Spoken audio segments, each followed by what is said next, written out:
نلوم معانتي نايزوم كلتا مصامدي تاريخ كرينا بزحلف وحدات معلتات ازوم كلتا مصامدي اب استفلالي تي في شو قريبهم زحلفو صاب زحجوان زلوخ صاب حدارهم دبصحو دحري ون تاي اغاطيمو اب استفلالي تي في شو قريبهم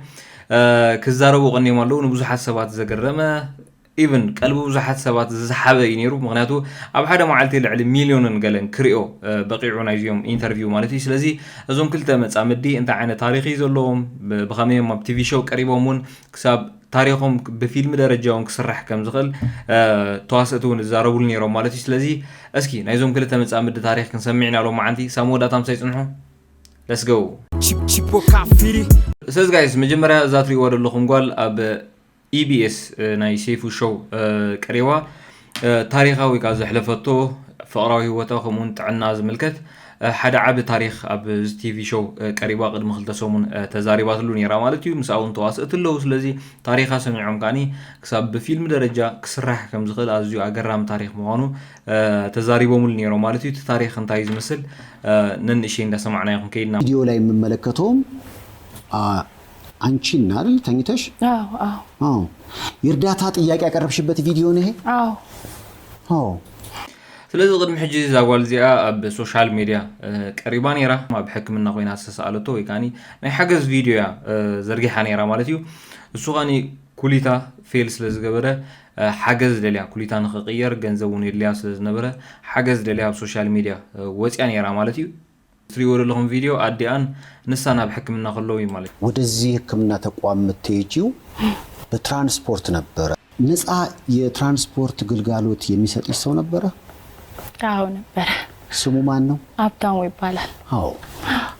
ስለዚህ ኮላሊታ ፌል ምስገበረና 4 ዓመት ኾን ህክምና ተማላልስ ነይራ ኣብዚ እዋን ዝኻኒ በትራንስፖርት ዝሕግዛ ወይ ካኒ ሓደ ናይ ታክሲ ሰራሕተኛ ኣብ ጥቃ ዝነበረ ሀብታሙ ዝተባለ ሰብ ነይሩ ሀብታሙ ስቃይሽን አየና ኩላሊትን ይሰጥሻለሁ አለሽ አዎ እኔ ይሰጥሻለሁ አለኝ አዎ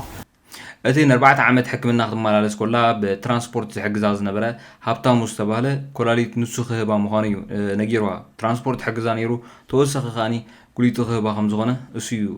ነጊርዋ ሰጠሽ ሰጠኝ ስለዚህ ንሱ ይህዋ ኣብዚ ሕጂ እዋን ካኒ ሓውያ ናብዚ ኢንተርቪው ክትበቅዕ ጌርዋ ማለት እዩ ከዛ በኋላ ይሄ የግንኙነቱ ምክንያት ሆነናውን ካብትሽ ጋር ተጋባና በዚህ ምክንያት ካኒ ክልቲኦም ክሳብ መርዓ ደረጃ በጽሖም ማለት እዩ ታዲያ የፊልም ታሪክ ምን እንዴ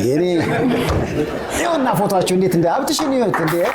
አይመርዓውም ስዕሊ ማለት እስ ያደረኩኝ አጠገቤ ነበር የሚሆነው 4 ሰዓት ሙሉ ማለት ነው እና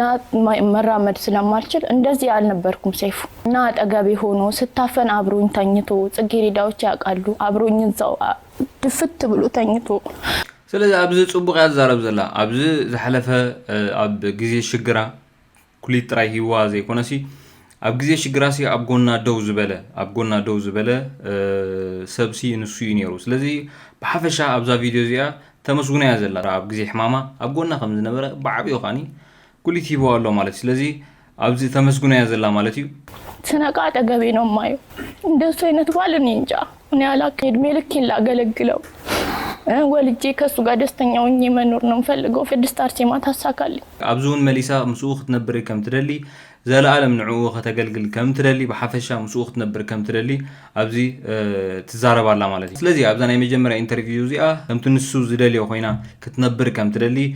ከምኡ በሐሳብ ይነብሩ ከም ዘለው ስቲል በሐሳብ ነብሩ ከም ዘለው ተዛሪባ ኣብዛ ኢንተርቪው እዚኣ ዝሐለፈ ታሪክ ከም ትገራ ገሊጻቶ ማለት እዩ ንጽባሒቱ ግን ሓደ ንብዙሓት ሰባት ዘገረመ ሓደ ቪዲዮ ተዘርጊሑ እዚ ትሪእዎ ዘለኹም ሀብታሙ ዝተባለ ወይ ካኒ ንዓስ ተመርዓዋ ኩሊት ዝሃባ ኩሉ ነገር ትገበረላ ተመስግኖ ዝነበረት በትምሸት ተመስግኖ ዝነበረት ኣብ ኢንተርቪው ብናቱ ቲክቶክ ወይ በትናቱ ማስ ሚዲያ ወጪ ካኒ ክዛረብ ኪኢሉ ማለት እዩ ሰላም የሀገሬ ልጆች ይህን ቪዲዮ ትናንታለሁ አለሽ አዎ እኔ ይሰጥሻለሁ አለኝ ማባለቤት ነኝ ሀብታሙ ይባላለሁ ትናንትና ሰይፉ ሾው ላይ ባቀረበችው ሐሳብ ቅር ስለተሰኘው በጣም ውስጤ ስለተረበሸ ግን አሁን ላይ የኔና ሮሃማ ኑሮ ይተለያይቷል ኩላሊቴን በፍቃደኝነት የሰጧት ግን አሁን እኔና ሮሃማ ተለያይተናል ከተለያየን ከ3 ወር ምናምን ይሞላናል። ቤት ተከራይተን ነበር የምንኖረው።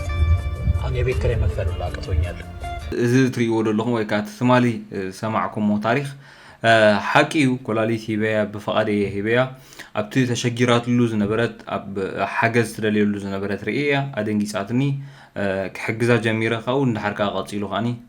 ኩላሊተይ እውን ሂበያ እዚ ከዓ ብፈቓደዩ ይብል ኣሎ ካብኡ ቀፂልና እውን ተመርዒና ነርና እንተኾነ ግን ድሕሪ መርዓና ግን ሓዳርና ከምዘይቀፀለ ወይ ትማሊ ብሓንሳብ ኣለና ኢላ ትዛረቦ ዝነበረት ሓሶት ከም ዝኾነ ይትዛረብ ዘሎ ማለት እዩ ንፅባሒቱ ከም ትሪእዎ ዘለኹም ብናቱ ማስ ሜድያ ወፂኡ ሓሶት ከም ዝኾነ ኣብዚ ሕጂ እዋን እዚ ኸዓኒ ኣዝዩ ኣብ ፀገም ከም ዘሎ ተኻርዮም ገዛ ክነብሩ ጀሚሮም ነይሮም ኦረዲ ካብቲ ገዛ ከም ዝወፀ ንብረቱ ከም ዝሸጠ ብዙሕ ሽግር ከም ዘጋጠሞ ይዛረብ ዘሎ ክልቲኦም ድሕሪ ምፍልላዮም ማለት እዩ ስለዚ ካብ ዝፈላለዩ ከዓ 3 ወርሒ ብውሕዱ 3 ወርሒ ከም ዝገበሩ እውን ኣብዚ ተዛሪቡሎ ማለት እዩ ስለዚ እቲ ንሳ ትገልፆ ዝነበረት ፅቡቕ ኣለና ስቲል ብሓንሳብ ኢና ዘለና ዕድመ ሙሉእ ከገልግሎ ክነብር ኢላ ትዛረቦ ዝነበረት ከምዘየለ ኣብዚ ሕጂ እዋን ተፈላለዮም ከም ዘለው እዚ ቪድዮ ዘርጊሑ ማለት እዩ ብዙሕ ሰብ ከዓ ገሪሞ ሽዑ ንዓ ከዓ ብዙሕ ሰብ ክፀርፋ ጀሚሩ ምክንያቱ ሕሰቦ ኦረዲ በዓል ኣሚናቱልያ ኩሊት ከም ዝሃበ ከም ዝሓገዛ ኣሚናቱልያ ብናቱ ሜድያ ወፂኡ ከምዚ ኢሉ ምስ ተዛረበ ግን ንዓ ብዙሕ ጠርፍን ብዙሕ ሕማቕ ነገርን ክወርዳ ጀሚሮ ማለት እዩ በዚ ተቃውሞ እዚ ኸዓኒ ኣብ ኣዝዩ ከቢድ ጭንቀት ስለ ዝኣተወት ከም ትሪእዎ ዘለኹም እንዴት ነሻው አለሽ ከም ትሪእዎ ዘለኹም ኣብ ሕክምና ዳግም ተመሊሳ ማለት እዩ መምለሲኣ ምክንያት ከዓ ባዕላ ሂወታ ከተጥፍእ ስለ ዝሓሰበት እዩ ከም ትሪእዎ ዘለኹም ተጓዮም ኣሕዋታ ሒዞማ ኣብዚ ሕጂ እዋን ኣብ ሕክምና ኔራ ማለት እዩ እዚ ቪድዮ እዚ ኣብኡ እንኮላ ዝተዛረየ እዩ ብናይ ሴፉ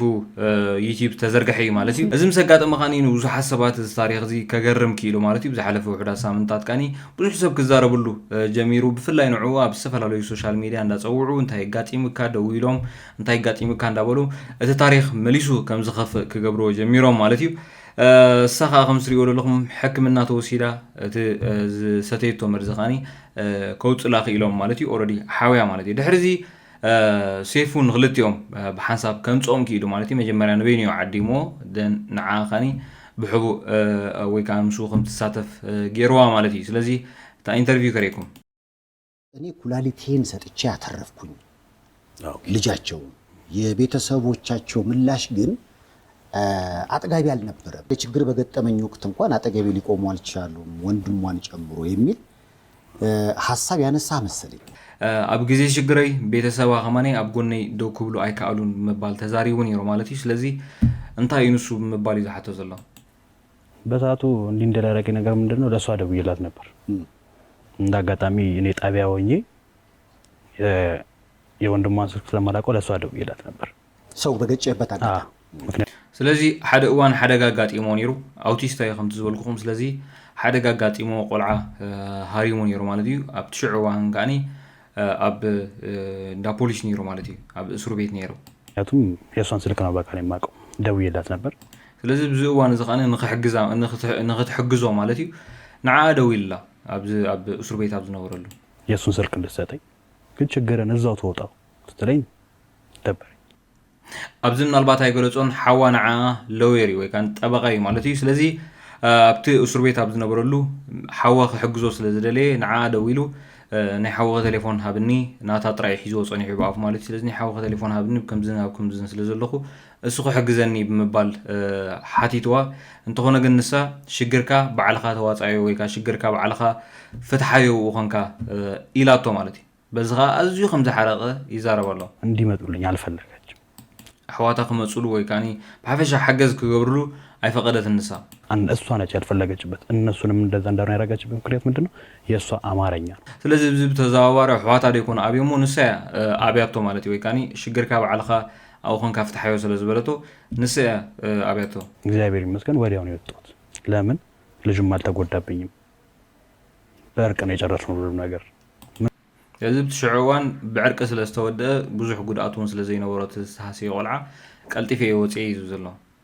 ምንም ነገር ስላልሆነ ወጥቶኝ ግን በሰዓቱ ነገሮች ቢከርብኝ እኔ ላይ የሚመጣው ነገር አቃለሁ ግን በዛ ሰዓት ከጎኔ እንዲሆን ደውዬላት ጥሪልኝ ስላት ችግርን እዛው ተወጣ ስትለኝ ያ ነገር በቃ ቸሬ ጉዳዩ ስለዚህ ተሽግርቲ ቀሊል ነይሩ ኣብቲ ሽዕዋን ተዝኸፍእ ነይሩ ምናልባት ግን ኣብቲ ሽዕዋን ቀሊል ለይ ብላሎ ብዕርቀ ስለዝወዱ እንተኾነ ግን ኣብቲ ሽዕዋን ኣብቲ ዝኸፍእ ደረጃ መታን ከይከይድ ሓዋ ኣብ ጎነይ ንኽኸውን ኢለ ሓቲተያ ንሳ ግን ሽግርካ ባዕልኻ ኣብ ፍትሓዮ ስለዝበለትኒ ኣዝዩ ተሰሚዕኒ ይብላሎ እሷ ቃለ መጠይቅ ያደረገች ቀን አንተ እዚህ መጥተህ ነበር ጠይቀንህ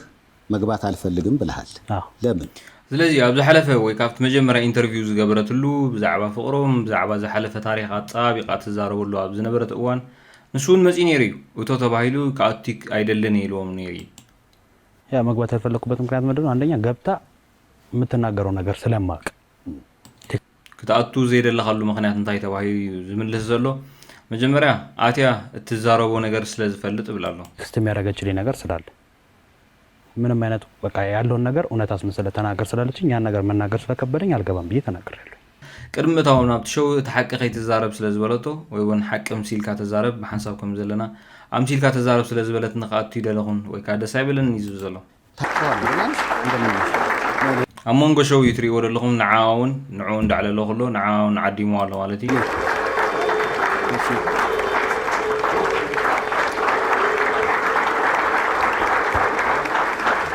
ተሰማ ጥሩ ስሜት ላይ አልነበርሽም በዚህ ደረጃ ራስሽን ለማጥፋት መጀመሪያ ያስወሰነሽ ምንድነው ናይ መጀመርያ ሕቶ ስለምንታይ ኺሳብ ህይወትክ ናይ ምሕላፍ ውሳኔ በጽሕኪ ዝብላ ዘሎ እሱ ወጥቶ ከተናገረ በኋላ የሰውን ምላሽና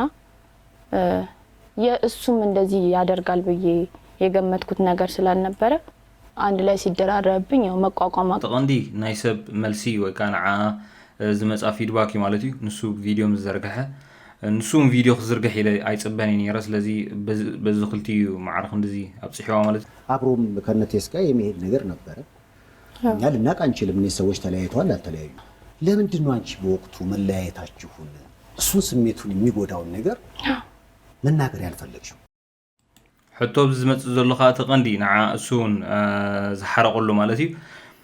ስለምንታይኹም ምፍለላይኩም ዘይ ነገርኪ ኣብ ዝሓለፈ ዝቀረብ ኩሉ ኢንተርቪው ስለምንታይ ተፈላሊና ኣለና ዘይበልኪ ይድዋ መናገር ያልፈለኩት በወቅቱ በርግጥ ትንሽ ግጭት ነበረን ያው ባልና ሚስትነን አይጠፋም አብራ አንድ ቤት ስትኖር ግጭቶች አይጠፉም ግን በዚህ ልክ ይሆናል ብዬ ጭራሽ አልገመትኩም አልገምተም ተጋጭና ነርና ንእሽተይ ግጭት ይነሩ ከምናይ ሰባይን ሰበይትን ስለዚህ ማዕረኽ እንደዚህ ላዕልድ በጽሕ ይኮነ ነሩ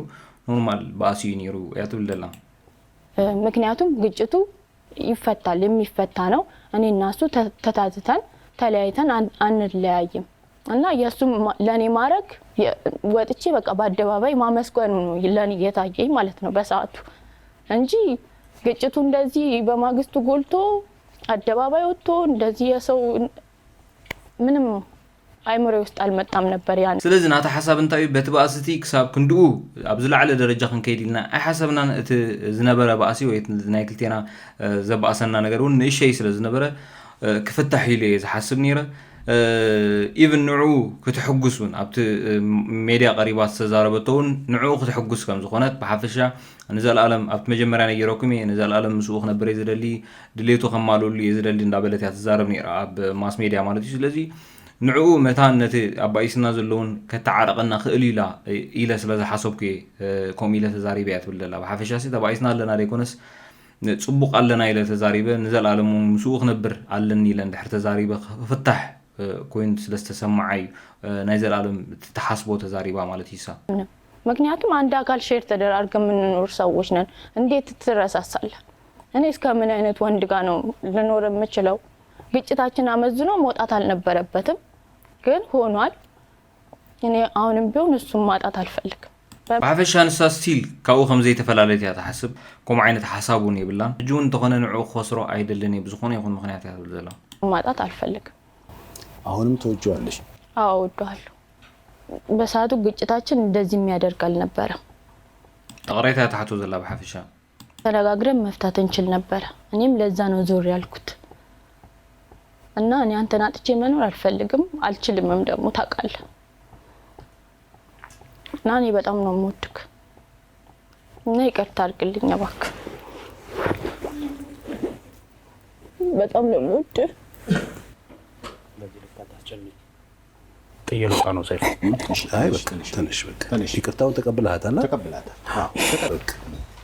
ነጠቅኝ ይቅርታውን መቼም በዚህ ምድር ላይ ከይቅርታ በላይ አለ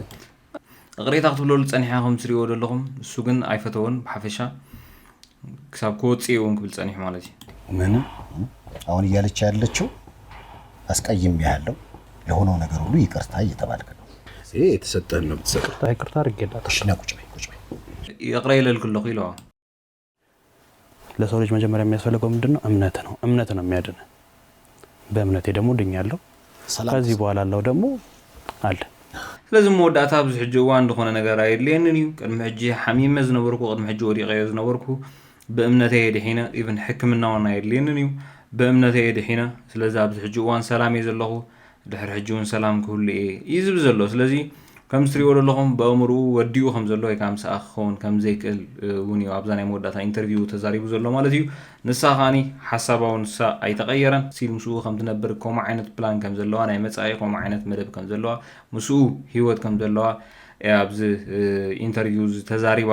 ወዲኣቶ ማለት እዩ ስለዚ ብዛዕባ እዞም ክልተ መጻምዲ እንታይ ርኢቶ ኣለኩም እስኪ ቅሬታ ክብለላ ነይርዎ ዶ እንታይ ይሽግሮም ፈሊጥኩም ኣለኹም ኣብ ግዜ ፀገሙ أي حاجة زتون ساون مغنيات تقريبا لا سلازي ستيل مسوق تنبر دليل هاللوا نايب حقق وقت في اللون كم زي تدلي أبزوت يوم تزارب أنا حقدمهم إلى تزاري باسلازي أبز قدمه انترفيوهم إلى تزاري باسلازي بزعبازهم كل تمسام الدي أنت عين تريتو لكم أبكم من تصبيكم من أساس جالسين يروم عن فيديوز مثلني رخص نيكس من الرغب سلام